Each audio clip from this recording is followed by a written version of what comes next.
pembelajaran.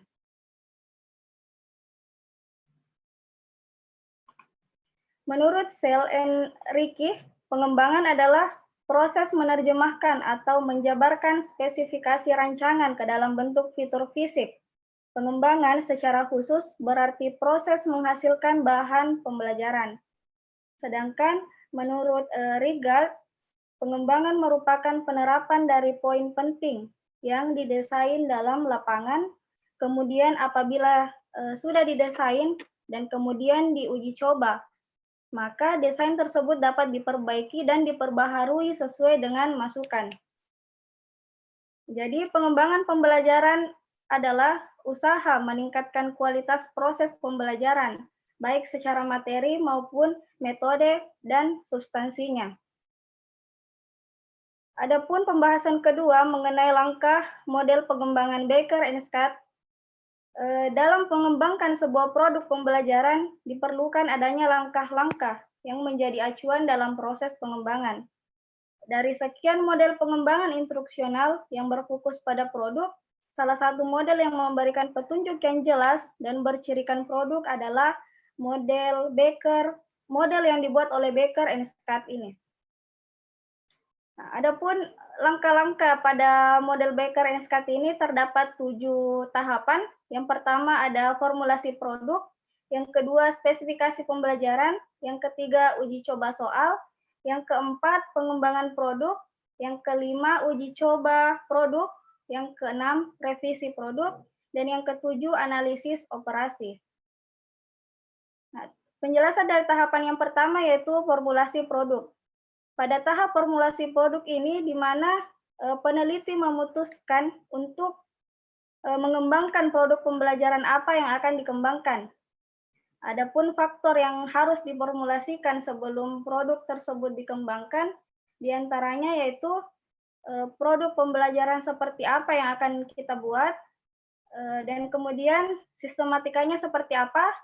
Setelah itu, apakah produk itu benar-benar layak untuk dikembangkan. Selain itu, perlu juga mempertimbangkan manfaat, biaya, serta ketersediaan produk yang mampu bersaing dengan produk lainnya. Tahapan yang kedua yaitu spesifikasi pembelajaran. Pada tahap ini, yang harus dilakukan adalah menentukan tujuan pembelajaran agar dapat memudahkan proses pengembangan. Kegiatan ini berfungsi untuk mempermudah proses pengembangan produk dan penilaian hasil belajar. Selain itu, yang harus dilakukan yaitu menetapkan respon minimum peserta didik yang memadai untuk memenuhi hasil belajar yang baik.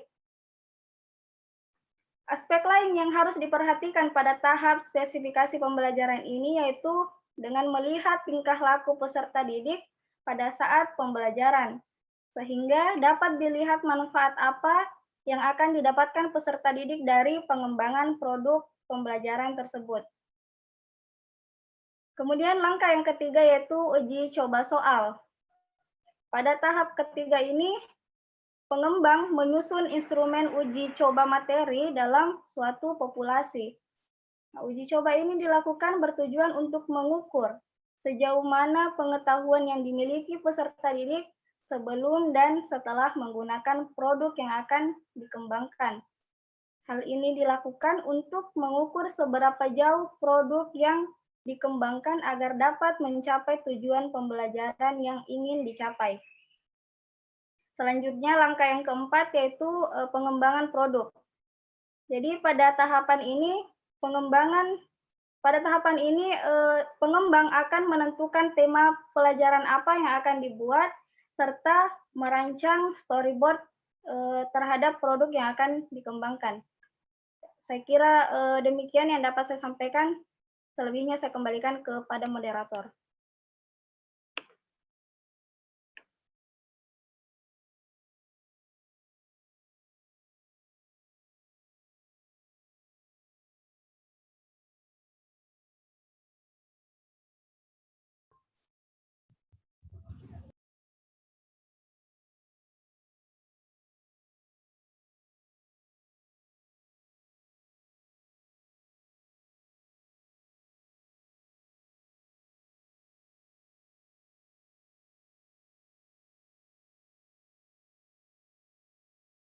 Mik tadi, dikasih nyalain. Mik. Oh, sorry. Saya ulangi, itulah tadi penyampaian dari Saudari Nur Hidayah Suhaib terkait definisi daripada pengembangan pembelajaran, kemudian yang kedua adalah langkah-langkah daripada model pengembangan Becker and Schatz. Selanjutnya akan dilanjutkan oleh Saudari Andi Siskawani. Kepadanya kami persilakan.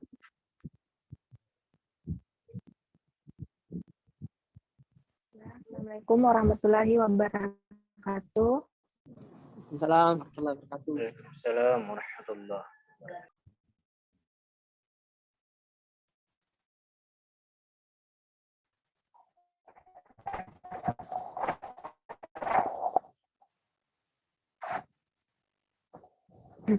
Baiklah, di sini saya akan melanjutkan langkah-langkah model pengembangan Becker dan Schutz. Adapun langkah yang kelima, yaitu uji coba produk, di mana dalam melakukan uji coba dibutuhkan responden untuk mengevaluasi produk media pembelajaran yang telah dibuat.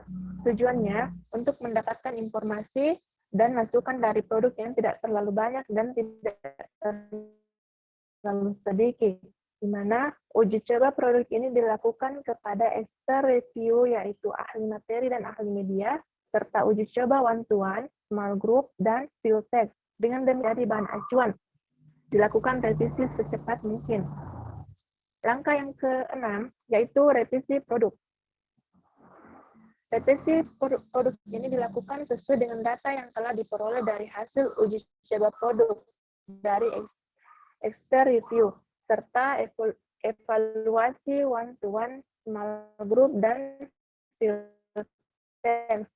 Perbaikan produk dilakukan dari segi fisik maupun isi dari produk tersebut. Saat ini bertujuan untuk meningkatkan kualitas produk yang dikembangkan, sehingga pada tahap yang paling ideal. Yang ketujuh yaitu analisis operasi.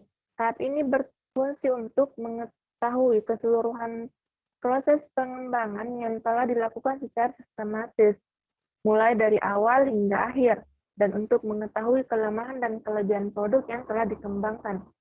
Selanjutnya, saran-saran yang diusulkan oleh responden dan beberapa ahli juga dimasukkan dalam tahap ini sebagai dasar perbaikan dan hasil akhir dari produk yang telah dikembangkan, agar dapat meningkatkan mutu dan kualitas produk. Berikutnya yaitu pengembangan media Lotbook menggunakan desain model Becker dan Schutz. Dalam pengembangan media Lotbook ini, pengembang menggunakan model pengembangan Becker dan Schutz. Berikut adalah tahap yang dilakukan dalam pengembangan media Lotbook yang didasarkan pada model pengembangan Becker dan Schutz. Yang pertama yaitu formulasi produk. Pada tahap ini, pengembang melakukan pengamatan langsung ke sekolah melalui wawancara kepada guru dan siswa di SD Jamiat Khair Putri. Nah, hal ini dilakukan untuk mengetahui lebih jauh mengenai proses pembelajaran yang telah terjadi di sekolah. Nah, pada tahap ini dapat disebut juga dengan analisis kebutuhan. Ya, itulah materi yang sempat saya sampaikan. Saya kembalikan kepada moderator. Ya, baik. Terima kasih banyak atas penyampaian pemaparan makalah dari Saudari Andi Siskawani selaku pemateri kedua. Selanjutnya saya sendiri yang akan melanjutkan pemaparan makalah dari kelompok kami. Jadi adapun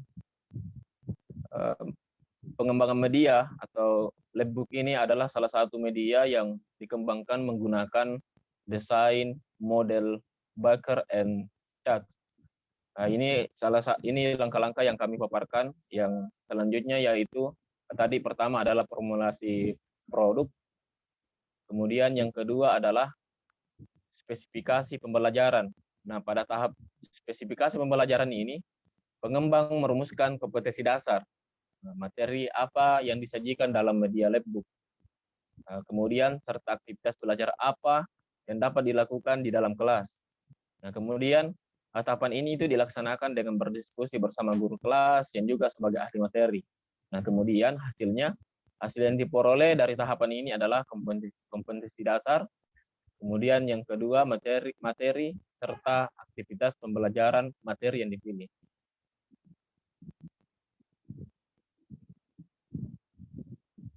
Kemudian yang ketiga yaitu uji butir soal. Nah, langkah-langkah yang dilakukan adalah membuat kisi-kisi untuk mengukur standar dari pengembangan produk, kemudian pembuatan kisi-kisi untuk ahli media, mengacu pada teori prinsip desain pesan, kemudian pembuatan kisi-kisi untuk ahli materi, mengacu pada komponen yang menunjang kegiatan belajar seperti standar kompetensi, kegiatan belajar seperti standar kompetensi ini, sedangkan pembuatan kisi-kisi untuk responden mengacu pada pedoman wawancara. Nah, hasilnya dari tahapan ini adalah kisi-kisi untuk para pengkaji dan responden. Kemudian yang keempat, pengembangan produk. Pada tahap ini, pengembang mulai menyusun tahapan dalam mengembangkan media labbook. Tahapan ini disusun sesuai dengan garis besar pembuatan media labbook yang dikaji pengembang dari berbagai sumber, kemudian ditentukan dan didiskusikan dengan dosen pembimbing. Kemudian hasil dari tahapan ini adalah media labbook yang siap dikaji dan diuji cobakan.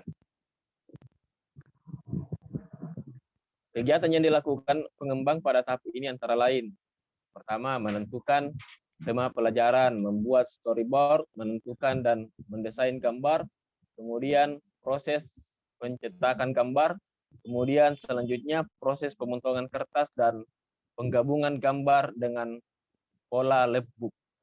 Itu yang dilakukan langkah-langkahnya. Kemudian yang kelima, yaitu uji coba produk.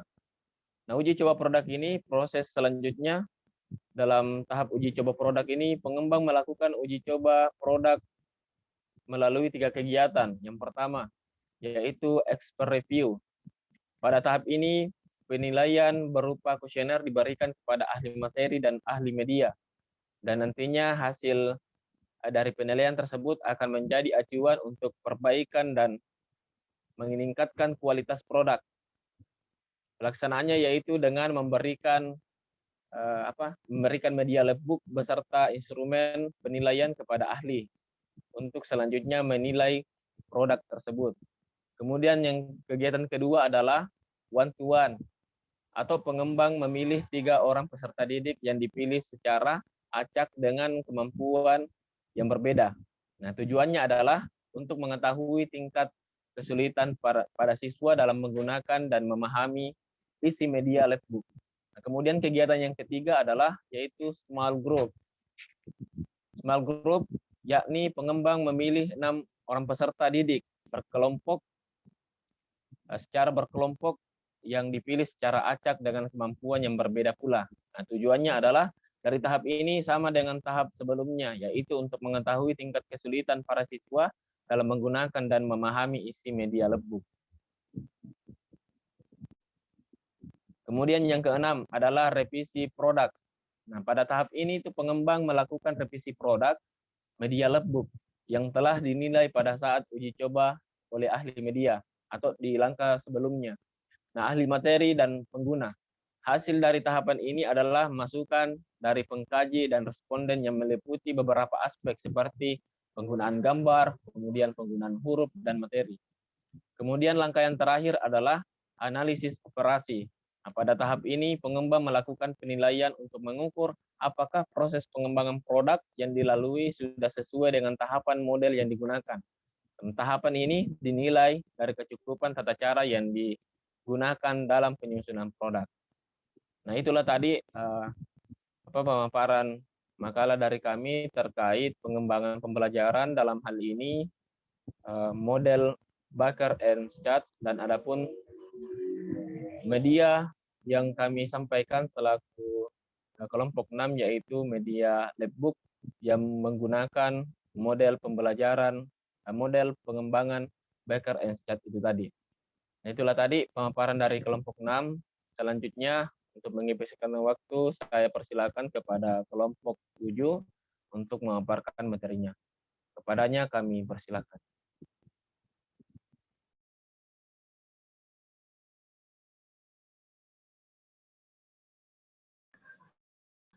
Baiklah, Assalamualaikum warahmatullahi wabarakatuh. Waalaikumsalam warahmatullahi wabarakatuh. Baiklah, kami dari kelompok 7 yang akan menyampaikan materi terkait model pengembangan instruksional. Saya sendiri sebagai pemateri pertama yang akan dibahas di sini ada beberapa poin. Yang pertama di sini yaitu model pengembang instruksional, kemudian bagaimana tujuan pengembang instruksional, fungsi pengembang instruksional, serta tahapan-tahapan model pengembangan instruksional, model-model pengembang instruksional, dan kelebihan dan kekurangan yang terdapat pada model ini.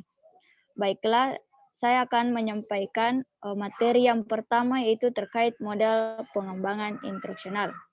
Pertama di sini kita ketahui bahwa model dalam artian Kamus Besar Bahasa Indonesia terdapat 3 poin. Yang pertama yaitu acuan, contoh, dan pola. Kemudian model di sini merupakan suatu proses, pola pikir, dan komponen-komponen yang terdapat di dalam desain sistem pembelajaran. Model di sini biasanya menggambarkan langkah-langkah atau prosedur yang perlu ditempuh untuk menciptakan aktivitas pembelajaran yang efektif, efisien, dan menarik. Pengembangan instruksional adalah cara yang sistematis dalam mengidentifikasi, mengembangkan, dan mengevaluasi seperangkat materi dan strategi yang diarahkan untuk mencapai tujuan pendidikan tertentu. Kemudian, dari definisi ini terdapat tujuan pengembangan instruksional. Ada 2 yang terdapat di sini yaitu tujuan utama dan tujuan khusus. Adapun tujuan utama yang terdapat dalam pengembangan instruksional yaitu untuk menghasilkan sistem instruksional yang efektif dalam rangka perbaikan pengajaran pendidikan. Kemudian tujuan khususnya di sini terdapat 7 poin. Yang pertama yaitu mengidentifikasi masalah-masalah instruksional. Kemudian yang kedua menghasilkan strategi belajar mengajar yang efektif. Kemudian yang ketiga yaitu menghasilkan perencanaan instruksional yang efektif. Yang keempat menghasilkan evaluasi belajar mengajar yang efektif. Yang kelima mengidentifikasi kebutuhan dan karakteristik peserta didik. Kemudian yang keenam yaitu mengidentifikasi alat dan media. Kemudian tujuan khusus yang terakhir atau yang ketujuh yaitu menentukan dan mengidentifikasi materi pengajaran. Ya, mungkin itu yang sempat saya sampaikan dari materi model pengembang instruksional serta tujuan pengembangan instruksional. Untuk materi selanjutnya saya serahkan kembali kepada moderator. Baik, terima kasih banyak atas pemaparan makalah dari Saudari Aminisa Reski. Ya, selanjutnya mungkin pada pemateri yang lain dari kelompok 7. Baiklah, terima kasih untuk kesempatannya. Di sini saya akan melanjutkan pemateri tentang fungsi pengembangan instruksional. Adapun fungsi dari pengembangan instruksional ini ada 4. Yang pertama yaitu sebagai pedoman bagi guru, dosen, atau pengajar dalam melaksanakan proses belajar mengajar dalam rangka perbaikan situasi pengajaran dan pendidikan. Yang kedua, sebagai pedoman guru dalam mengambil keputusan instruksional yang meliputi mengidentifikasi kebutuhan dan karakteristik peserta didik, menentukan tujuan instruksional, menentukan strategi belajar mengajar, menentukan materi pelajaran, menentukan media atau alat peraga, menentukan evaluasi pengajaran, dan lain sebagainya. Yang ketiga yaitu sebagai alat pengontrol atau evaluasi, sesuai antara perencanaan instruksional dengan pelaksanaan belajar mengajar. Yang keempat yaitu sebagai balikan atau feedback bagi guru tentang keberhasilan pelaksanaan belajar mengajar dalam rangka melakukan perbaikan pengajaran dan pendidikan. Selanjutnya,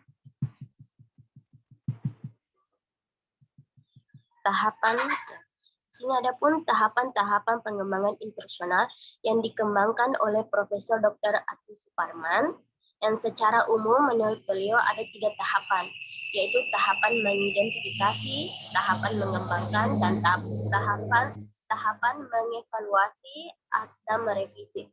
Adapun tahapan pertama yaitu mengidentifikasi kebutuhan instruksional dan menulis tujuan instruksional umum. Di sini, adapun mengidentifikasi kebutuhan instruksional adalah suatu proses yang pertama untuk menentukan kesenjangan penampilan siswa yang disebabkan kekurangan kesempatan mendapatkan pendidikan dan pelatihan pada masa lalu. Yang kedua, mengidentifikasi bentuk kegiatan instruksional yang paling tepat. Yang ketiga, menentukan populasi sasaran yang dapat mengikuti kegiatan instruksional tersebut. Dan yang kedua yaitu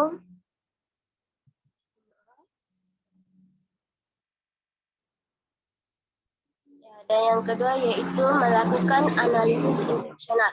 Analisis instruksional adalah proses menjabarkan perilaku umum menjadi perilaku khusus yang tersusun secara logis dan sistematis. Yang ketiga yaitu mengidentifikasi perilaku atau karakteristik siswa. Di sini mengidentifikasi perilaku awal siswa dimaksud untuk mengetahui siapa kelompok sasaran, populasi sasaran, serta sasaran didik dari kegiatan instruksional. Karena di dalam kelas tentunya siswa-siswa di sana heterogen atau berbeda-beda kemampuannya, tingkat kemampuannya. Ada siswa yang sudah mengetahui materi yang akan disampaikan, ada yang belum mengetahui. Jadi di sini keputusan guru di sini juga sedikit bingung. Apakah dia harus mengambil keputusan memulai pelajaran dengan mulai pelajaran atau materi pelajaran mengikuti siswa yang sudah mengetahui materi ini, yang malah membuat siswa yang belum mengetahui materi ini menjadi lebih tertinggal lagi, atau guru mengikuti siswa yang belum mengetahui materi ini sehingga membuat siswa yang sudah mengetahui materi ini merasa bahwa dia itu tidak terlalu belajar sehingga menyebabkan perasaan bosan. Sehingga dalam mengidentifikasi perilaku dan karakteristik siswa ini, guru dapat menentukan keputusan apa yang dapat dilakukannya dalam pengambilan keputusan dalam proses belajar mengajar. Baiklah, selanjutnya saya kembalikan kepada moderator.